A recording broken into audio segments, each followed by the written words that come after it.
Goedemiddag, beste luisteraars. Radio Centraal 106.7. Het 2 keer per maandelijks programma Babelonië. Dag Kevin. Dag Is. Goed. We gaan straks iemand bellen. Ja. En dat heeft iets te maken met de muziek die ik net heb opgezet. De muziek is van de groep STAYC. Als u deze groep en nog een reeks andere K-pop groepen vanavond wil zien, die treden op in het Sportpaleis. Er is in het Sportpaleis een gigantisch evenement en dat heet Music Bank. En dat is zoal in verschillende landen geweest. En vanavond is dat dus in het Sportpaleis in Antwerpen. Dus er komen duizenden gillende fans uit verschillende landen genieten van... Allemaal vlot Koreaans. Ja, K-pop is dus Koreaanse pop, hè. Ja. Dus we hebben niet Gangnam Style opgezet, dat gaan we ook niet doen. Nee, dat zou een beetje zijn. Maar deze groep is dus vanavond in Antwerpen met nog een aantal erbij. Het is allemaal heel afgewerkt. Dat is, industrieel noemde iemand het er juist. Ja, dat een beetje denken aan de boysbands en de girlsbands in de jaren 90, in de jaren 2000. Goed, we hebben iemand om naar te bellen. Dat is CHUNG van het Koreaans Cultureel Centrum in Brussel. Dus daar gaan we nu naar bellen en ondertussen zet ik nog een andere muziekje op. Maar dat is iets helemaal anders. Dat is iets, denk ik, uit de jaren 60 of zoiets. En dat ziet er nogal Ussies, ik bedoel Amerikaans, beïnvloed uit. Maar het klinkt wel leuk. Goed. Zo, ja, ik heb die muziek gevonden, maar ik kan niet goed zien... het is allemaal in het Koreaans schrift, dus ik kan niet zien hoe dat de groep heet of hoe dat het nummer heette. Oké, ik heb ondertussen gebeld naar Haetal Chung. Goedemiddag, good afternoon. Hello, hi, good afternoon. So, we called a few days ago already, so you are with the Korean Cultural Center? Yes. In Brussels? In fact, I came to Brussels, it's been already 10 years with the inauguration of the Korean Cultural Center in Brussels, yes. Then I'm now living in Brussels for 11th years. So the Cultural Center isn't that old yet, it's...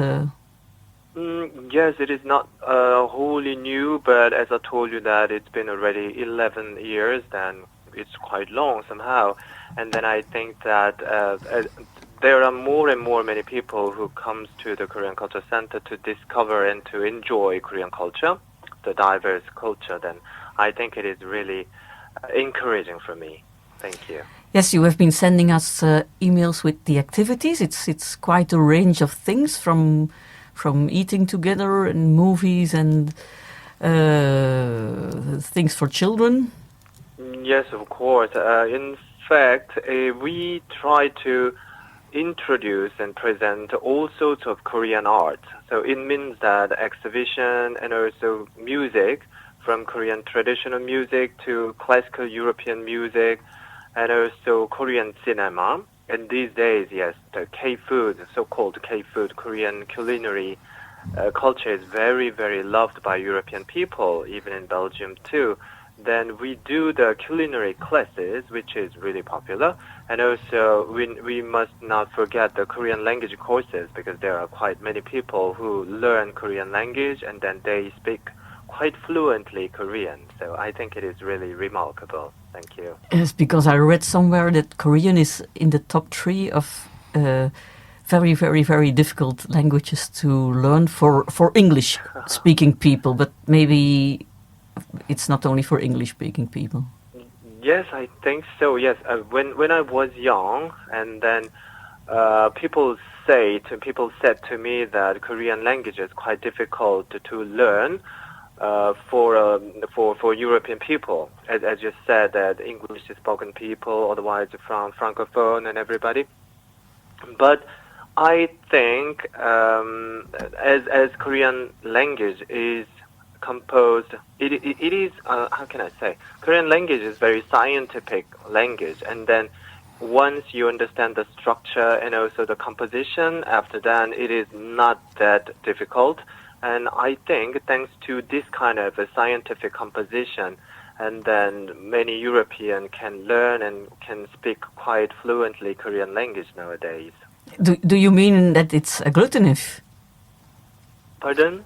It's an agglutinative language, like Turkish. I mean, you have all the little components and you... Oh yeah, that's it. So in fact, the Turkish language and Korean language, it is in the same family, like English and German are in the same family. So yes, so it's a bit like that. It is, at first, it is quite different. That's why it can be a little bit difficult to understand for the first time, but once you understand the logic and also the composition and the orders of the words like that, I think it is quite easily, you can quite easily make your own sentence. Mm-hmm. It's like playing with Lego. You have to... Yes, of course. But it was the same for me when I learned English, otherwise also French language too. So as it's a foreign language, then once we need to understand the grammar at first. After that, of course, it is the practice. Well, I think there isn't a lot of logic in our grammar. Yes, of course. Yeah, but you could, many people in Korea speak English then, or? Oh yes, of course. These days, more and more people are speaking in English, and especially young people. It means that already in the high school, yes, even from the elementary school till university, and even after the university. So you know that these days we are, the world is really one family, and then we commonly communicate with all the culture, all the people who are in the other culture, otherwise in the other country, in English, because it is the most common language for a moment. And then I think if you travel to Korea, and I think it is not that difficult to communicate with Korean people in English. Of course, not everybody speak fluently English like Belgian, Flemish people. Of course, we speak really good in English, of course, but we are not that talented like you. But somehow it is still possible to communicate in English, and also with our body, and also our face and our emotion, of course. So, in France, people get annoyed by something that occurs and that's called franglais. So I saw that there's also something like Konglish. Oh yes, I guess so. Yes, I guess so. But you know that it is because we are not that talented for English. That's why it is not because we want to keep Korean order, or otherwise it is not like that. But as we are not that good in English, that's why when we try to speak in English, of course, our English can be different from British people, of course. Mm-hmm. Okay, maybe we should talk about Korean, because this is not about English, of course. Great. So maybe the first question, because a lot of people here will they will know that the Korean language exists, but exactly where can you situate it in, like, well, it comes from Korea, of course, but is there any relationship with other families and with other languages? Where does it come from? Korean language. So yes, Korean language. Korean has a really, really long history. The Korean is created in 15th century by King Sejong. So he is one of the most fabulous and most fabulous kings of the Joseon dynasty in Korea. And it is quite difficult to explain in 2 or 3 minutes the Korean language history, but maybe it can be quite easy to comprehend if I say like that. For example, European language, English or French at least, these languages are rooted in Latin, even though contemporary people don't really speak Latin, or whether they know Latin language or not, but somehow you are using, and also French and English and Dutch are influenced by Latin somehow, grammarly, otherwise verbally, like that. And then Korean language is rooted also in Chinese, ancient Chinese language. Yes, then these days Korean character, Korean alphabet have no relation, nothing related to Chinese characters, but somehow some meanings and also some words came from ancient Chinese language. So there was a strong influence, you mean, then, from Chinese? Yeah, that's it. Okay. Yeah, that's it. So we are quite influenced by the meaning in the level of the meanings of the words. A lot of words loaned from Chinese, then, you mean, from Mandarin, yeah, or? It. Okay. Yes, a little bit. But these days, more and more Korean language are having our independency because these days in Korean language we are accepting quite many words, terms from English language, English words. For example, computer or mobile phone, such things that we don't really invent a new word to use computer, because in Korea we just call it computer. Yes, so there is a slight difference phonetically, but it is still the same word. Yes, we do the same. Yeah, that's it. In Dutch is the French use ordinateur because they like to be different. But I guess that's for it's similar to many languages. But that's it. What about relationships then? Is Korean part of a family? Like, is it? Has it sister languages? Yes. Are there other languages related to Korean? Other languages. No, not really. I don't think so. So in fact, as I told you, that Korean language was created in 17th century, but before that we already had verbal Korean. Yes, you mean you're talking about a written form of Korean then?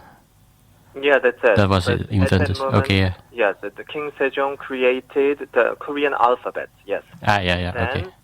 After that, we could 100% possible to write what we say in Korean. Mm-hmm. It means that before the creation of the Korean alphabet, Hangul. Yes, Hangul. Yes, that's right. We used Chinese characters, the Chinese alphabet. Yeah, Chinese characters to write. But verbally, we already have our own language, but we didn't have the alphabet. That's why it was not really possible to write as it is.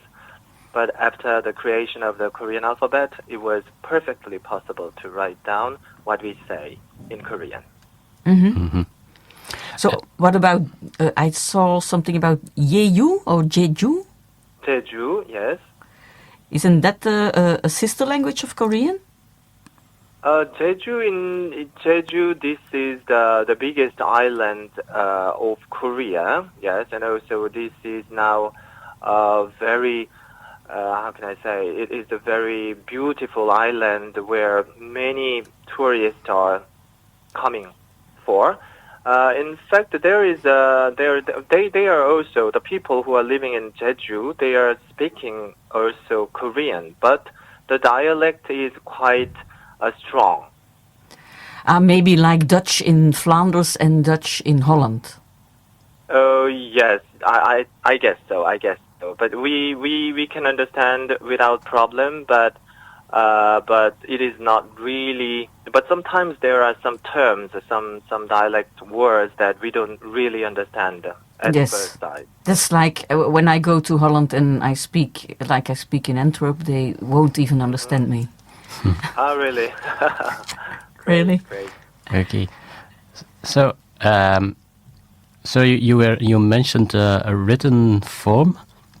Mm-hmm. Speaking about dialects, does it also have an impact on the spoken language? Is there like a standard Korean, or are you more loose in that regard with the language? In Korea, yes. So all the Korean people are speaking Korean.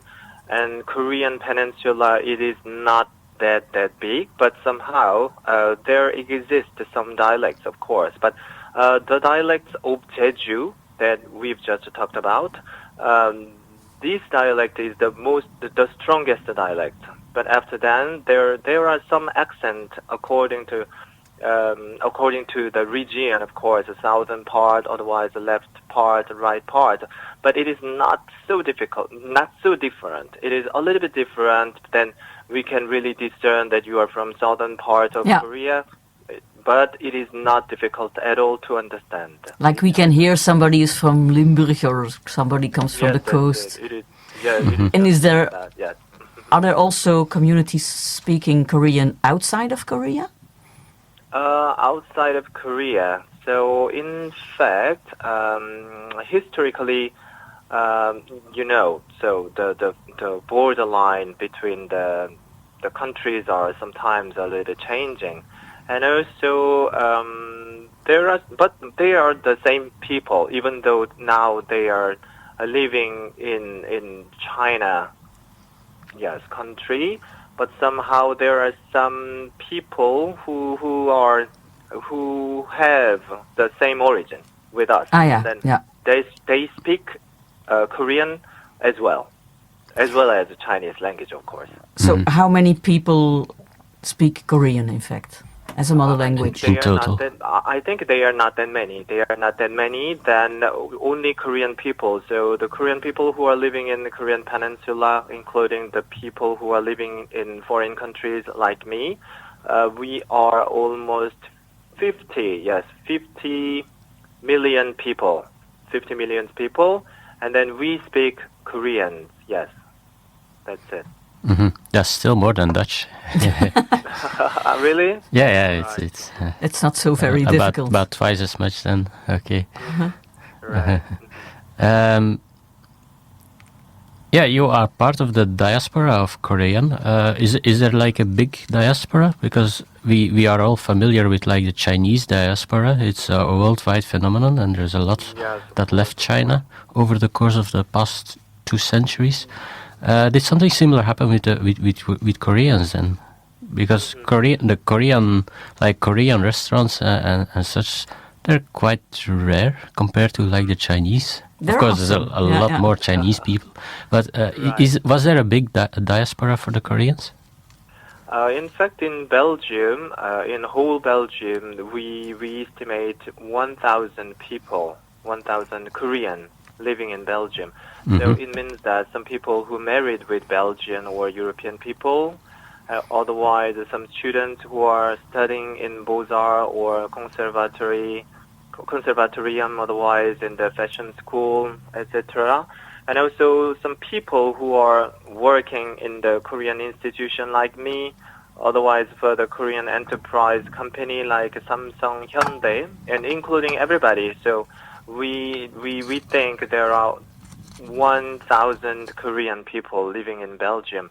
And also in Belgium there are quite many Korean restaurants these days, and also very recently I made a research about the Korean restaurant, whether this restaurant is run by Korean chef or otherwise foreign chef, whatever, and that there are almost 35 Korean restaurants. In Antwerp as well, there are 5 or 6.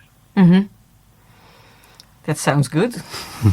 So, and what is the food like? Is it very spicy? In fact, it is really, really diverse. So, yes, of course, many people just underline that Korean cuisine are normally very spicy, but it is not the all. It means that we have also spicy things, very spicy food. And also we have a very cold food and also very hot food and very, quite salty and sweet thing as well. So it is really diverse, it is various, and then I think everybody can love it. And also Korean cuisine is, we are using lots of vegetables. And then if you're vegetarian, otherwise vegan, but there is no problem to discover very tasty cuisine in Korean restaurant. Mm-hmm. I had some other question about the language. I saw that you have something that's quite special, that you have different speech, you have 7 speech levels, depending on the formality of the situation. Oh, yes. So you speak differently when you are in a very formal or a little formal, and so there are 7 degrees of formality going from very, very formal to speaking to your plants or something like that. And so what is it about? Are the verbs different, or are the words you use different, or is the grammatical form different? How does it? I think the words are same. The nouns are same, but I think it is only a tone of expression. And I agree that English is less distinctive than Korean in this particularity, but I think for French, for example, I think it exists as well. But yes, well, you say you just say tu or vous, but I don't think But and also you know, for example, if we say I'm sorry that I don't speak Dutch, that's why I cannot really make an example of Dutch expression. But if we talk about French, for example, est-ce que vous auriez quelque chose? And also otherwise, tu as quelque chose? Yeah. So it is really different, isn't it? In Korean too, and also in English as well. So sure. If we are very friend, I will just tell you that, do you want me to give you some water? Otherwise, would you like to take some water, like that? Sure. So it is just like that in Korea. Okay, but apparently it's possible to formally describe 7 different levels. Yeah. Yes, I think so. But I think it is not really distinctive these days. Yes, there is more formal and also more polite expressions, of course, and also very friendly, otherwise very casual expressions, of course. But we cannot really say that you are 5th grade and then I will use this expression, and then you are president level and then I will use the 7th grade expression. So it is not like that. So maybe this elaborate system stems from a period when society was much more hierarchical, more hierarchy. That's it. And also if we just explain about the formality, 7 formality, maybe to distinct, to discern something from the others. That's why maybe in the book, for example, in the grammar book, maybe we need to talk about that, but in the real life, it is not really like that. Okay, we're going to take a little musical break, so please stay on the line. I found something that's supposed to be a traditional song, and maybe you can tell us afterwards what it's about. Okay? Otherwise. All right, great, thank you. So, Haetal, what did we hear? This is a song which is called Arirang. So this is one of the most famous folkloric songs. Yes. So if every Korean people know this song quite well. Yes, of course, from heart. And what is it about? It's about love, but a kind of a sadness toward a lover, a man who went away. Yes, that's it. But the lady is waiting for him. Yes, so I'm letting you go if you want to go, but I know that you're gonna go far, and then I hope that you can come back. It's like that. Classical theme. That's a universal theme. All right. Alas. Okay. Yeah, because going back to the language, I also saw that in Korean, normally there is no grammatical gender. So you have, in classical Korean, no he and she. Yes and no. In fact, it is possible to discern. For example, if I say in Korean word 그, it means that normally it is for a man, and 그녀, it means that it is only for a lady. But for example, it's, how can I say it? It's quite difficult. But for example, I'm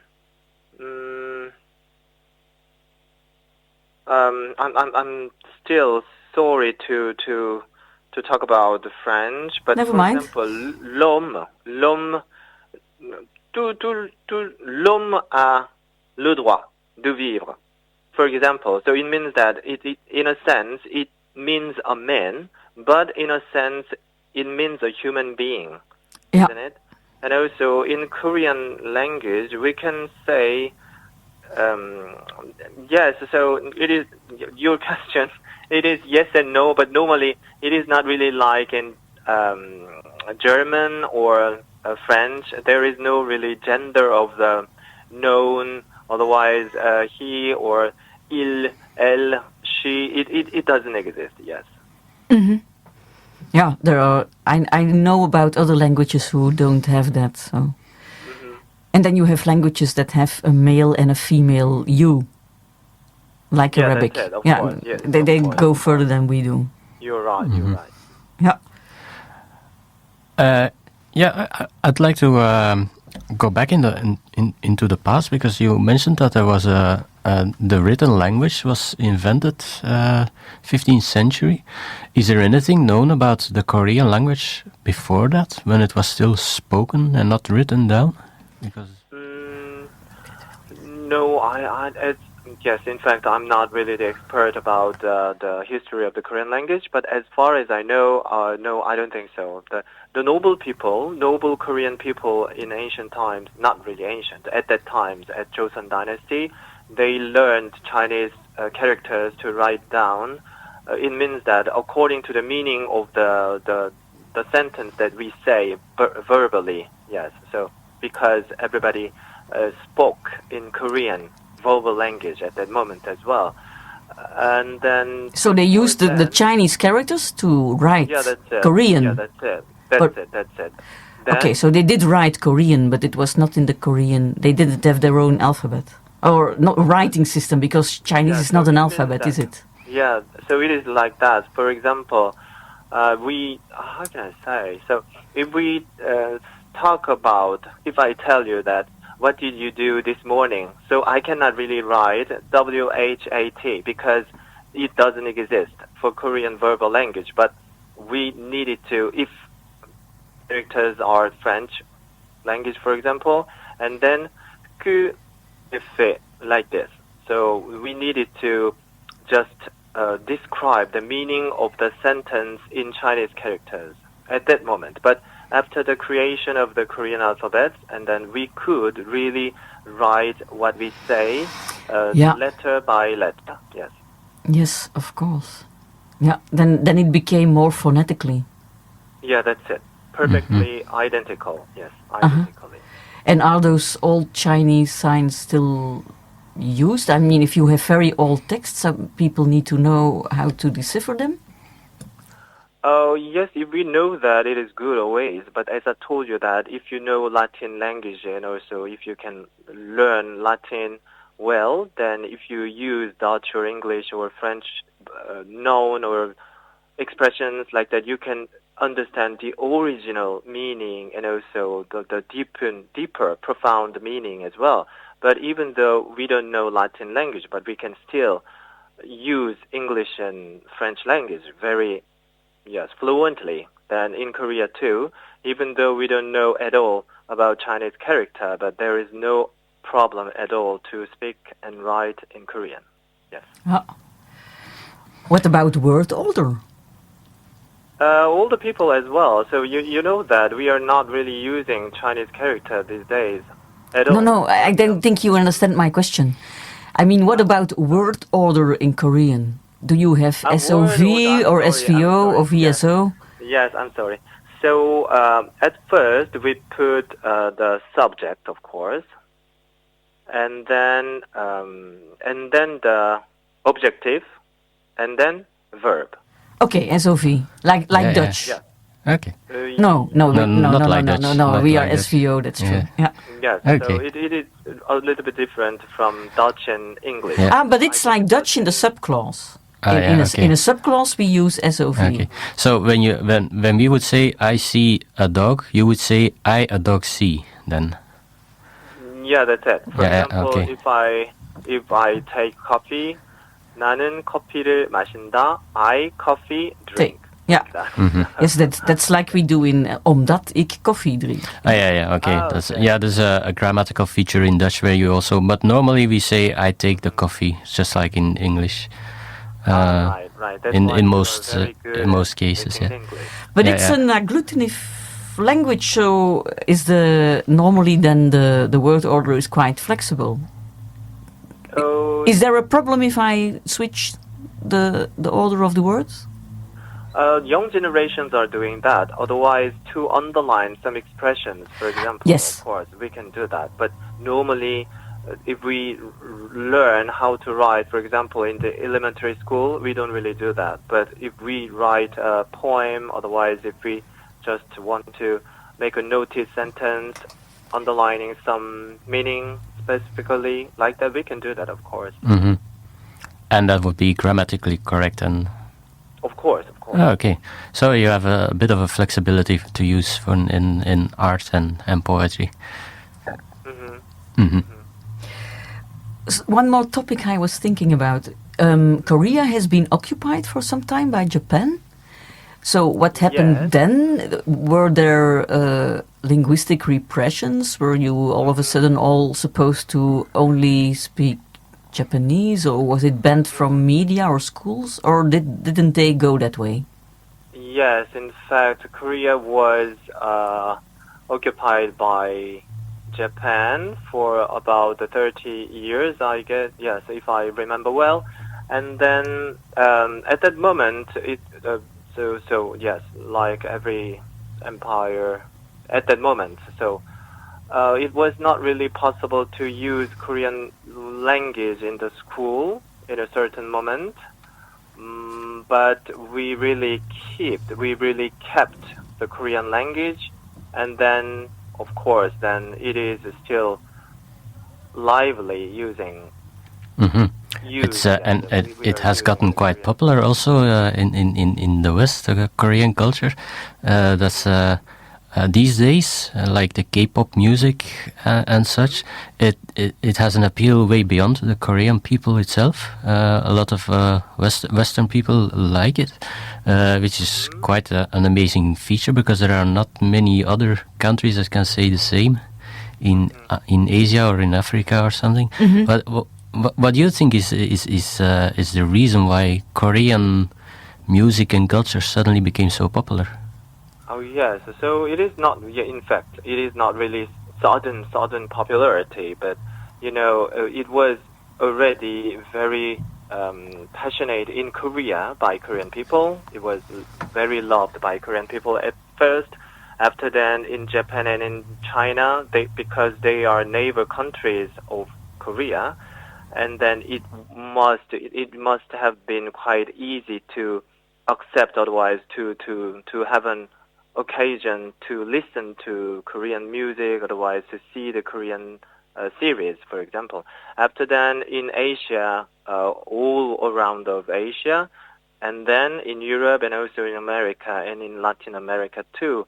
So with time, the Korean culture's popularity is spreading up a lot. And then these days, yes, as you just poke, and then Korean culture, including Korean food, and Korean pop, K-pop, and K-beauty, cosmetics, and K-fashion, everything are really loved by people in the world. So I think I really appreciate that, and then I'm very proud of it as a person who is working in the culture sector to promote Korean culture. But you don't have some kind of explanation for it, why it Yeah, that's it. So I think it is because of the creativity and also the dynamism, because it is not to, how can I say, it is not to underestimate European or the other countries' culture, but for example, Korean culture is very fast. Yes, we are maybe not really patient people, I guess. So we are working very fast and also very hard. It means that to make a music, to make a K-pop song, so and also to make to write a webtoon, otherwise to make a product like that. So we are really thinking about every sort of impression of opinions, and then we are trying to make the very good one, of course, like everybody does. And then that's why we don't need to wait for 2 years to listen to a new album, and for example, and also it is very trendy. So trendy, it means that it is something up-to-dated. So people can see the new thing and also the creative thing and also the perfectionized thing. Then I think especially young people are really fascinated by Korean culture, I guess, because they need dynamism and also they want to they need somebody to look up and also to follow, for example. So I think so. That maybe this can be a charm of Korean culture to the other culture, the other people who are in the other cultures. Are you coming to Antwerp tonight? Oh yeah, that's it. Yes, of course. So as you say, that in Belgium and in Europe as well, Korean pop music, so-called K-pop, is really, really popular. And then tonight, this evening, in Sportpaleis in Antwerp, so there is a very big concert where 6 Korean pop music groups are performing. Then I'll be there, yes, of course. I started our program with a song from one of those groups, and we will finish with one too. So Okay. we already announced it. So, but that's quite a big venue, Sportpaleis, and so they. It's a big concert hall. Did you manage to do that? I don't think there have ever been Chinese or Japanese bands playing there. Maybe they have been, but that's not. So it's quite an achievement. And who is organizing it? Oh yes, this is a collaboration between European promoter and also KBS broadcasting company. It is a Korean TV channel, one of the the public channel like VRT in Belgium. So there is a music program which is called Music Bank. This is a very famous program in Korea and also now in the world. So 2 or 3 tours every year. So Music Bank is performing, going to the other country. For example, last year they went to Paris and then now in Belgium. After that, in the second half of this year, they will go to Australia maybe, but it is not yet confirmed, they said. So this is like that. So it means that it was really by the passion and also the needs from the European fans. Oh, it's European. They don't go to the Americas or to Australia. It's they are going. They are going. They already went to LA and also in Brazil and in Tokyo, something like that. But this time, and also they went to Paris and London, of course, already. But this time it is Brussels. Yes. After that, they can go to other countries. They are trying to meet fans of all around the world. That is the concept of the program.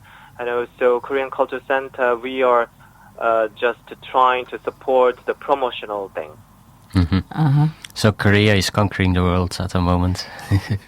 Okay. Yes, I suppose. We are trying, but yes, of course. But I think culturally, there is no really conquering culture or subculture. I don't think so. Then we can exchange and we can just share all the cultures, and then we can taste more cultures, for example. And then, for example, 20 years ago in Belgium, Korean culture was unknown. At that moment, it was not really possible to have an experience of Korean culture.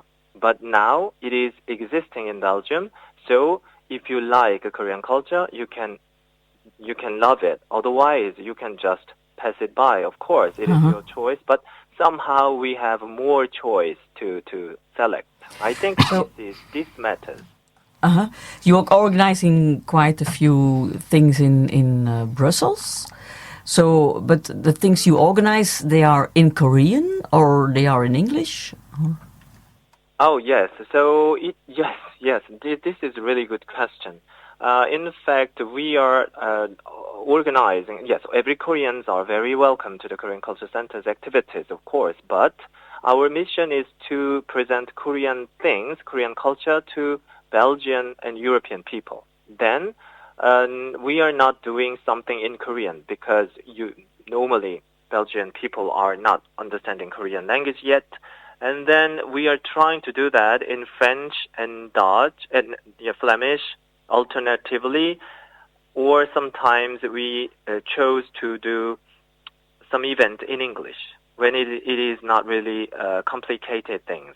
For example, to present some artist, we can simply say, speak in English, and then almost everybody can understand. But if we do a kind of a book debate, or debate about a book, at that moment we need to choose French or Flemish, like that. Yeah, you also have things in Flemish. Yeah, the website is there is a version of the website in Dutch. I've seen Dutch, French, English, yes, of course, Korean. Of course. Yeah. Yes. Okay. 4 languages. We are trying to do that. Yeah. Okay, that's great. Yes. It's quite a job. Yes. Yeah, Okay. that's what you have to do when you come to Belgium, of course. Are there more Korean cultural centers in Europe? Oh yes. For now, there are 35 Korean culture centers in the world, and in Europe, as I remember, there are 9 Korean culture centers, including in Brussels, in Paris, in London, in Berlin, in Warsaw, or in Madrid, like that, yes. In Vienna as well. Okay. I don't have any questions left anymore. So. No, neither do I think. I've been Great. Okay. noting... I hope that it could be interesting. Is there anything you would like to add? Yes. The Korean Culture Center is located in Sablon area in Brussels, Rue de la Régence 4, so Regentstraat. Ja, precies. Regentstraat 4. Yes, so everybody is welcomed from Monday to Friday, from 12 to 7:30. So it is totally free, of course. And then there is an exhibition and also a library, beautiful library as well, to discover some Korean culture by books. And we are organizing quite diverse activities, as I told you, that culinary classes or language classes, otherwise other things as well, concert and screenings. And then you are very welcome to have a look at the website of the Korean Culture Center, Brussels. After then, you can choose what you like and you can just come over. You are very welcome. But there's something I forgot. I mean, I made a note here of an event that you announced in Brussels, and apparently Korean actors are participating in it. There's an international fantastic film festival, and there are some contributions from Korea, apparently. Oh, yes. So now, yesterday there was an award of the BIF Brussels International Fantastic Film Festival, and then Korean film on the emerging directors award. Yes, with the film which is called The Sleep, and also if you are a lover of film, if you love Korean films, and at the end of this September there will be Korean Film Festival Belgium, so you can come to discover brand new Korean films. And also we are supporting Queen Elizabeth competition officially, and also we are working a lot with Belgian and international institutions for arts. Mm-hmm. By the way, Korea has a very flourishing horror and science fiction film industry at the moment that's going around the globe with some very popular movies. So you're doing very well in that regard. Yeah. Okay. It sounds great. So yes, and also Belgium has more and more very remarkable and also impressive films, of course, and then it is really good to see the both cultures' films as well, of course. Mm-hmm. Okay, maybe we should wrap it up because we have like 5 minutes left. Great. That's good for some music. Thank you very much. Yeah, okay. We'll go out with some music. Thank you, Haetal Chung from the Korean Cultural Center, for your contribution. Thank you very much for inviting me. Thank you. How do you say goodbye in Korean? 또 만나요. 또 만나요. Okay. Yes, like that. See you again. Yeah. Okay. Thank you. Okay, bye. Thank you. 또 만나요. Bye bye.